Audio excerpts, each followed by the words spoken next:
Assalamualaikum Pak. Waalaikumsalam. Ya, Alhamdulillah, gimana Pak, sehat Pak? Alhamdulillah sehat Pak Medi. Ya. Alhamdulillah pada hari ini rencana Pak mau wawancara Bapak sebagai kepala sekolah mengenai nilai-nilai kepemimpinan Pak. Jadi dalam hal ini saya akan wawancara Bapak jadi bagaimana cara penyelesaian dalam hal nilai-nilai kebajikan. Ya, baik. Di dalam hal ini mungkin ada beberapa pertanyaan yang saya tanyakan. Pertama, selama ini bagaimana Bapak dapat mengidentifikasi kasus-kasus yang merupakan dilema etika atau rujukan moral, Pak? Ya, cara saya mengidentifikasi kasus-kasus seperti itu adalah antara lain dengan mengidentifikasi kasus tersebut terkait dengan nilai-nilai kebenaran atau ini merupakan hal yang memang pelanggaran aturan. Jadi antara nilai-nilai kebenaran, satu kasus dilema etika itu dikatakan adalah adanya nilai-nilai kebenaran, benar melawan benar. Kita harus mengambil pilihan yang memang paling sesuai dengan keadaan. Namun di sisi lain ada rujukan moral, di mana itu merupakan kasus-kasus yang memang terkait dengan pelanggaran aturan, baik itu aturan yang memang dibuat di lingkungan sekolah maupun aturan hukum misalnya. Jadi itu cara mengidentifikasi. Ya, baik. Kemudian selanjutnya Pak, bagaimana Bapak nanti menjalankan pengambilan keputusan di sekolah, terutama untuk kasus-kasus di mana ada dua kepentingan yang sama-sama benar atau sama-sama yang mengandung nilai kebajikan, Pak? Ya, langkah-langkah yang kita lakukan itu antara lain dengan melakukan identifikasi terkait nilai-nilai yang berlaku di dalam kasus tersebut. Nanti dari situ muncul beberapa fakta-fakta. Nah, fakta-fakta yang relevan ini yang kita gunakan untuk bagaimana selanjutnya kita dapat menentukan apa langkah yang harus diambil. Sehingga pada akhirnya kita dapat mengambil suatu keputusan yang memang tepat untuk kasus tersebut. Bukan untuk semua kasus, untuk kasus tersebut dengan fakta yang ada itu relevan, itu keputusan yang terbaik insya Allah akan seperti itu. Baik, Pak. Kemudian selanjutnya nih Pak, langkah-langkah atau prosedur seperti apa yang biasa Bapak lakukan selama ini? Ya, kalau saya seperti biasa tentu jika ada kasus-kasus yang muncul itu saya melakukan identifikasi terlebih dahulu. Setelah lakukan identifikasi, tentunya saya akan membuat daftar apa saja yang memang menjadi permasalahannya, apakah ini terkait dengan aturan ataupun ini adalah dilema etika. Nah, jadi menentukan dulu mana jenis kasusnya. Nah, setelah itu baru diambil suatu keputusan. Ya, biasanya kalau saya sih selalu melibatkan rekan-rekan dulu. Jadi saya tidak mengambil keputusan secara sendiri. Keputusan dari saya sampaikan terlebih dahulu berupa pemikiran kepada rekan-rekan. Setelah itu kita mengambil keputusan bersama. Semacam ide-ide lah Pak ya? Ya. Kemudian selanjutnya nih Pak, hal-hal apa saja yang selama ini Bapak anggap efektif dalam pengambilan keputusan pada kasus-kasus dilema etika? Ya, yang saya anggap efektif dalam kenyataan yang saya hadapi adalah pengambilan keputusan dengan proses kolektif kolegial, artinya bersama. Jadi di sini proses pengambilan keputusan itu tidak hanya kepada kepala sekolah, tetapi melibatkan unsur-unsur yang ada di lingkungan sekolah. Nah, unsur-unsur ini akan berperan sebagai yang memberikan masukan-masukan, memberikan fakta-fakta, melakukan identifikasi dan pertimbangan. Tentu inilah yang akan efektif dalam sebuah pengambilan keputusan. Kemudian juga Pak, hal apa saja selama ini merupakan tantangan dalam pengambilan keputusan pada kasus-kasus dilema etika? Tantangannya saya rasa tetap tantangan yang sama, yaitu bagaimana kita bisa menentukan keputusan yang memang relevan dengan kasus yang terjadi. Bagaimana kita bisa memastikan bahwa keputusan yang kita buat itu adalah keputusan yang memang terbaik untuk menjawab masalah tersebut. Itu merupakan sebuah tantangan. Nah, karena memang kita harus berbesar hati, suatu keputusan itu tentu tidak mengayomi semua pihak. Nah, itu ada pihak-pihak yang juga mungkin merasa tidak terwakilkan dengan keputusan tersebut. Nah, jadi seperti itu Pak. Kemudian apakah Bapak memiliki sebuah tata gala atau jadwal tertentu dalam sebuah penyelesaian kasus di Lematika? Apakah Bapak langsung menyelesaikan di tempat atau memiliki sebuah jadwal untuk menyelesaikannya? Bentuk atau prosedur seperti apa yang Bapak jalankan? Ya, tentunya kalau saya memiliki jadwal-jadwal tertentu. Penyelesaian di tempat ini jarang terjadi. Jadi saya lebih mengutamakan bagaimana mengumpulkan dulu yang tadi kita bilang prosedurnya adalah fakta-faktanya apa, identifikasi dulu. Mana yang memang relevan untuk kasus tersebut itu yang akan kita kaji lebih lanjut untuk sebuah keputusan. Makanya tidak bisa langsung di tempat diselesaikan. Harus memang ada jadwal-jadwal tertentu. Kemudian apakah seorang atau faktor apa yang selama ini mempermudah atau membantu Bapak dalam pengambilan keputusan dalam kasus-kasus dilema etika ini, Pak? Ya, yang sangat membantu saya lihat adalah ketika memang kita mampu untuk mengumpulkan fakta-fakta yang relevan. Inilah awal dasarnya bagaimana pengambilan keputusan itu dapat dilakukan. Ketika fakta-fakta tersebut memang sudah terkumpul, kita akan mengidentifikasi yang relevan dengan kasus ini apa, sehingga muncul berbagai pertimbangan terkait dengan pengambilan keputusan berdasarkan fakta. Nah, berdasarkan fakta tersebut baru bisa diambil sebuah keputusan, itu dengan pertimbangan-pertimbangan. Jadi apapun juga harus ada faktanya, Pak. Harus ada fakta. Baik, itu yang mempermudah. Mungkin ini yang terakhir nih, Pak, dari semua hal yang telah disampaikan, pembelajaran apa yang dapat Bapak petik dari pengalaman Bapak mengambil keputusan dilema etika, Pak? Ya, pelajaran yang dapat saya ambil adalah memang sulit ya untuk menentukan keputusan kala kita memang berada dalam dilema etika. Karena dilema etika ini sendiri adalah rasa dilema, kebingungan yang ada di dalam diri kita karena kita tahu baik sisi A maupun sisi B ini dua-duanya benar. Kita harus bisa mengambil satu keputusan yang bijak di tengahnya untuk bisa menjadi satu acuan patokan untuk kedepannya. Jadi keputusan itu bukan hanya untuk berlaku setelah untuk menyelesaikan satu masalah, tapi menyelesaikan satu masalah ini artinya menjadi patokan untuk masalah lain. Nah, jadi ini adalah salah satu pembelajaran yang saya ambil bahwa itu memang sangat sulit untuk kita dapat memenuhi kebutuhan semua pihak yang terlibat dalam suatu pengambilan keputusan untuk suatu masalah. Jadi dari hal-hal seperti itu kita belajar bahwa ya kita harus terus mengembangkan kemampuan kita, harus terus mengembangkan pengalaman kita terkait dengan bagaimana menghadapi permasalahan-permasalahan, mengidentifikasi mana dilema etika, mana rujukan moral, dan juga menjalankan prosedur-prosedur pengambilan keputusan yang bertanggung jawab yang dapat membawa kepada keputusan yang terbaik untuk masalah yang memang sedang kita coba untuk selesaikan. Satu, Pak Menteri. Baik. Jadi cukup bagus nih Pak pengalaman Bapak berbagi dengan saya. Dan mudah-mudahan ini Pak menjadi pelajaran juga bagi saya dan juga untuk sekolah kita nanti ya. Amin. Baik, jadi sampai sini saja Pak wawancara saya. Saya kira sampai sini saja saya akhiri. Assalamualaikum warahmatullahi wabarakatuh. Terima kasih Pak atas waktunya Pak. Sama-sama Pak Menteri. Baik.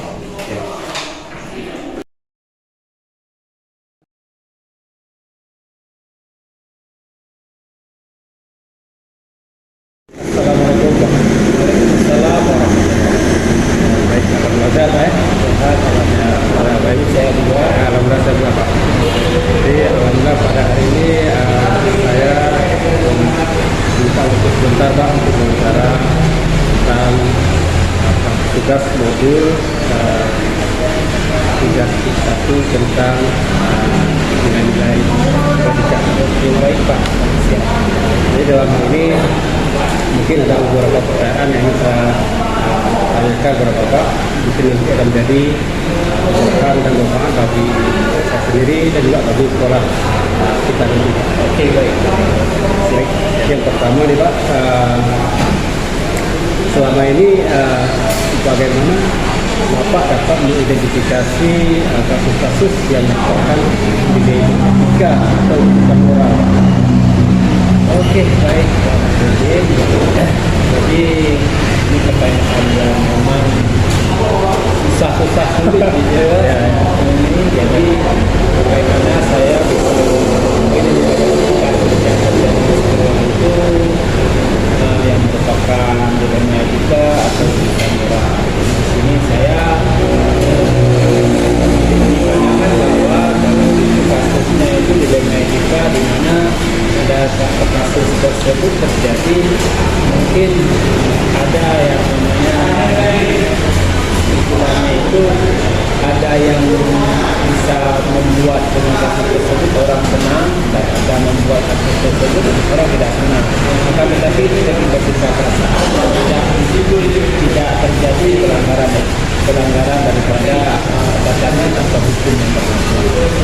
Kalau dengan kehidupan moral saya melihat bahwa apabila memang di situ ada kasus yang memang kita mengidentifikasi ada pelanggaran hukum yang terjadi itu pada masyarakat.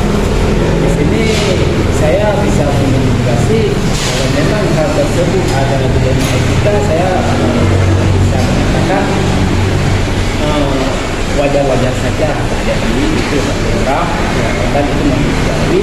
Maka tetapi saya sangat khawatir apabila yang terjadi adalah pelanggaran hukum atau yang menyebabkan orang itu memang tidak bisa saja terjadi di sebuah sekolah.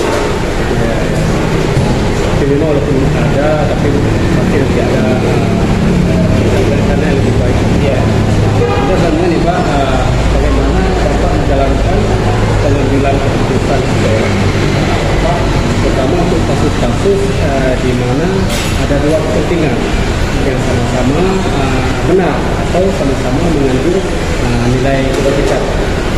Oke, jadi dalam praktiknya dalam apabila ada kasus-kasus yang misalnya kita katakan di kita ada istilahnya sama-sama benar. Di sini saya dalam hal menangani kasus dalam memberikan kasus saya selalu menekankan yang namanya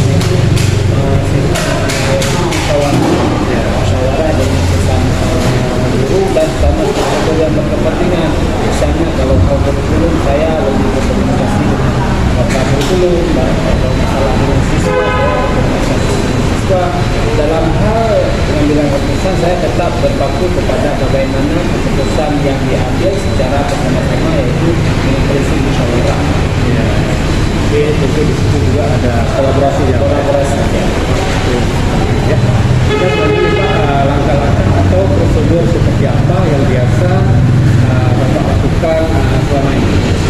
Oke, baik Pak, prosedur yang sudah kami lakukan misalnya ada terjadi kasus pelanggaran etika. Jadi kan ini saya beri contoh saja. Misalnya ada seorang anak pada saat pembelajaran itu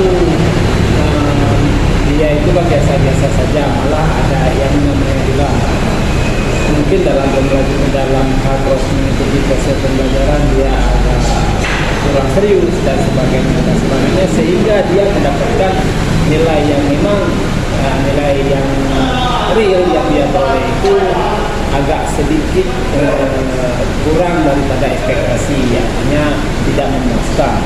Jadi di sini selanjutnya bisa jadi karena siswa tersebut karena setelah kelas 3 dia sudah tahu arah hidup kemana, dia ingin mendapatkan kalau bisa ya. Coba kalau nilai ini naik, saya bisa lanjutkan kemari, bisa istilahnya itu bisa masuk ini dan masuk itu.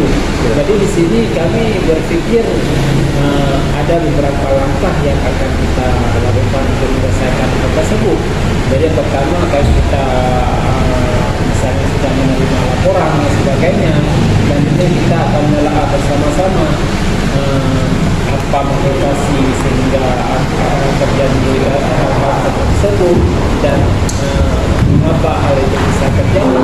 Kalau hal tersebut bisa dikatakan menguntungkan kepada si anak tersebut dan tidak merugikan orang lain, maka tidak ya kita bisa membantu.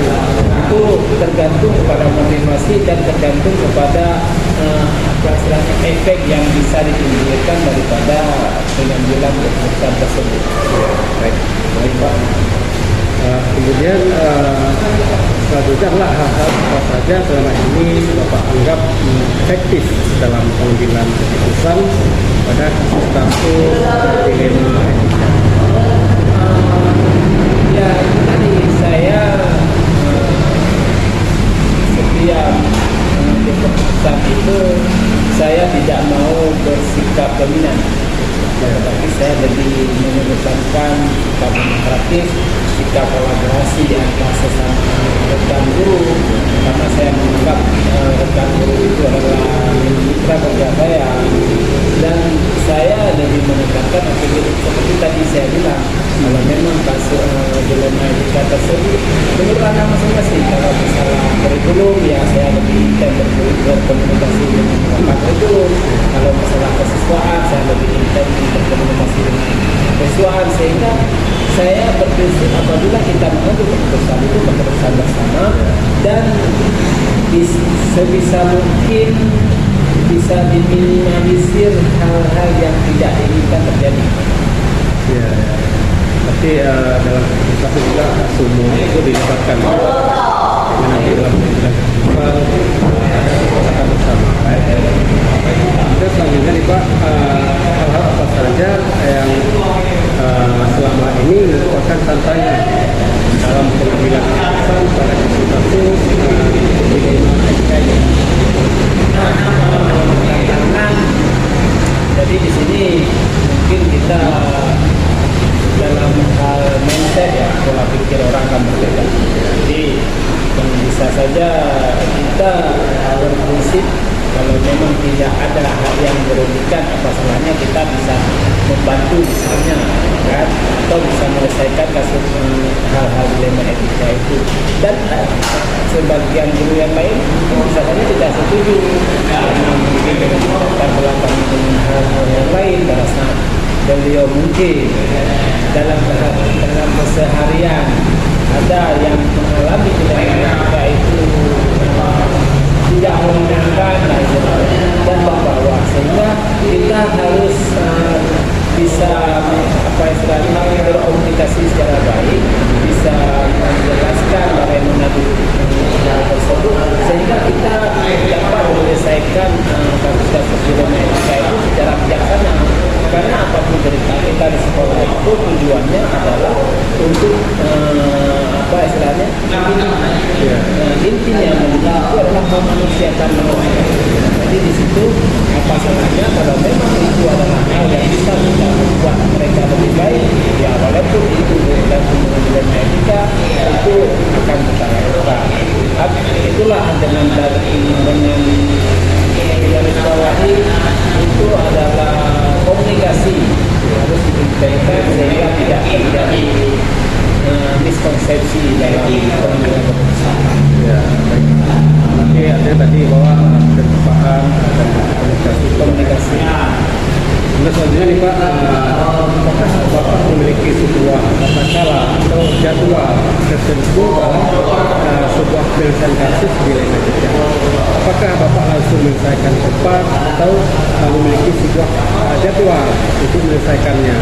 Bentuk atau prosedur seperti apa yang Bapak lakukan?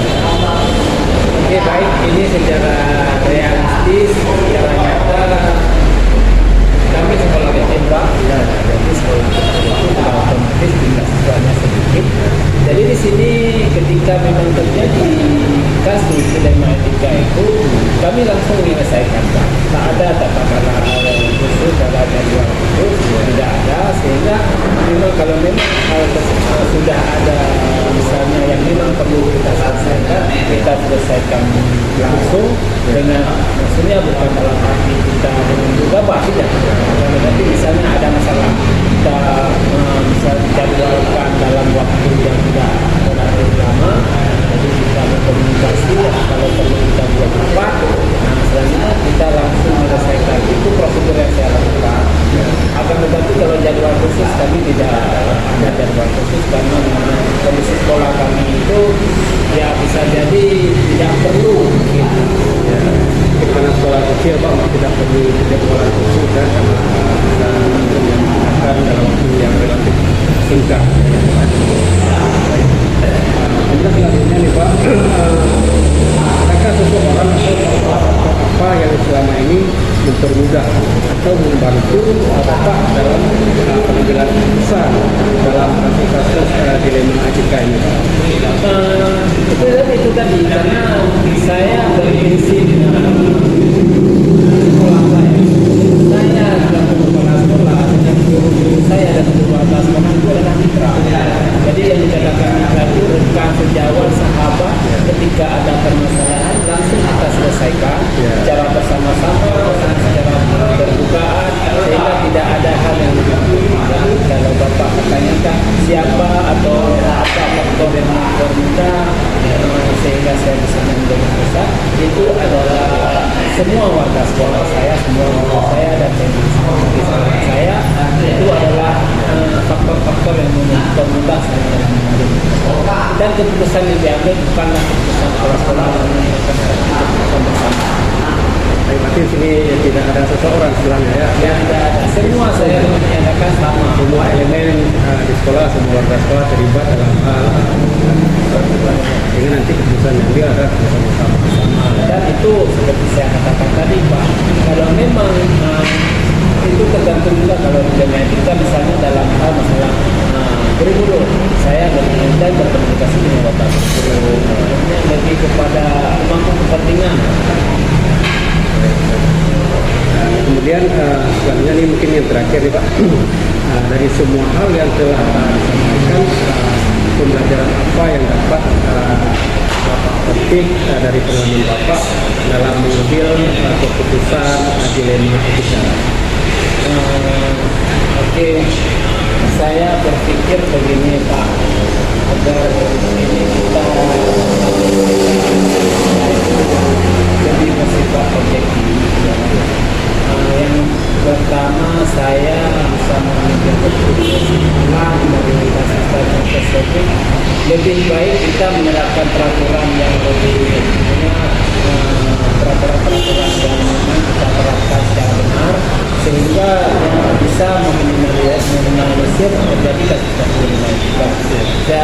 Saya berpikir itu kalau memang sebelumnya kita lebih bersifat lebih banyak itu juga keadaan itu ke depan kita lebih bisa menekankan untuk bisa menerapkan peraturan-peraturan yang sudah ditetapkan, bisa dijalankan secara baik, dan dengan hal tersebut bisa saja proses perjalanan sekolah berjalan baik, apapun yang terjadi yang sudah diprogramkan sekolah bisa berjalan baik, dan insya Allah proses dan hasilnya pun akan baik. Nantinya kasus-kasus yang bersifat dilema etika itu bisa dikatakan tidak terjadi lagi di sekolah, dan bisa semua istilahnya ini semua keadaan bisa normal tanpa terjadi dilema etika, apalagi di depan Allah. Baik, terima kasih Pak. Sudah banyak sekali pencerahan dari Bapak tentang kasus dilema etika ini dalam hal pengambilan nilai etika dalam pengambilan keputusan. Saya pikir ini adalah suatu juga pelajaran bagi kita sendiri dan mungkin nanti juga bisa saya terapkan di sekolah saya Pak. Jadi terima kasih banyak Pak atas waktunya, sehingga proses wawancara saya dengan Bapak dapat berjalan dengan baik. Dan ini adalah tugas saya untuk dalam demonstrasi kontekstual mode 3.1 ini. Terima kasih banyak Pak. Terima kasih Pak. Kembali. Sukses ya. Terima kasih Pak. Assalamualaikum warahmatullahi wabarakatuh. Waalaikumsalam.